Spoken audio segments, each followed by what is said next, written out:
சரி, ராஜாதி ராஜா படம் திங்க இது பண்ணி அதுக்கப்புறம் பார்த்தா ஆர் சுந்தரராஜன் ஒரு பெக்யூலர் டைரக்டர், பெரிய ஹிட் கொடுத்துருக்காரு. பட் சீனெல்லாம் இருக்காது அவர்கிட்ட.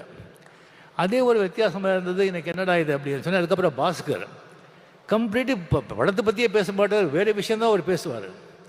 அதுக்கப்புறம் எனக்கு ஒரு டென்ஷன் ஆச்சு. அது பஞ்சு சார் ஊரில் எல்லாம் ஏதோ சொந்த காரியமாக போயிருந்தாங்க. ராஜாசாமி கிட்ட பிரசாத் ஸ்டுடியோ போயிட்டு, சாமி இந்த மாதிரி ரொம்ப டிஸ்டர்பாக இருக்குது, படம் எப்படி வரும்னு தெரியாது, இந்த மாதிரி பாஸ்கர் மாதிரி இருக்கார் அப்படின்னு சொன்னால் என்னை பார்த்து சிரித்தார். சுவாமி, இந்த கதையை ஒரு லைன் கூட நான் படிக்கலை, எனக்கு தெரியாது, நீங்கள் படம் பண்ணுங்க. இந்த படம் சில்வர் ஜூப்ளி போகலைன்னா நான் 6 மணியும் தொடமாட்டேன், பாட மாட்டேன்னு சொன்னாங்க. அங்கே யாரோ ப்ரொடியூசர் இருந்தாங்க, இவர் தான் சாட்சி. அது எனக்கு டக்குன்னு அடிச்சது. இது சொல்கிறது செய்கிற ஆள் அவர். என்னங்க இப்படி சொல்கிறீங்க? நான் சொல்லலை சுவாமி, அந்த மூகாம்பிகா அந்த தாய் சொல்ல வைக்கிறா, நான் சொன்னேன், அவ்வளோதான், நீங்கள் போங்க. எனக்கு இன்னும் டென்ஷன் ஏறிடுச்சு எனக்கு. ஓ, என்னையா இது?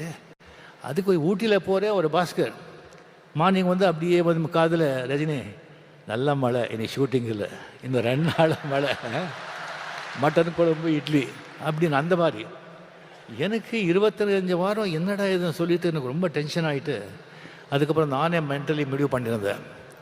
நோ அப்படின்னு சொல்லி ஒரு 10 எக்ஸிபியூட்டர்ஸு 10 சென்டரில் நம்ம தெரிஞ்சவங்க கிட்ட படம் சரியாக ஓலைன்னா கூட நாமளே பணம் கொடுத்து சில்வர் ஜூப்ளி ஓட்டிடலாம் அப்படின்னு சொல்லி மைண்டில் செட்டிலாக இருந்தேன் நான்.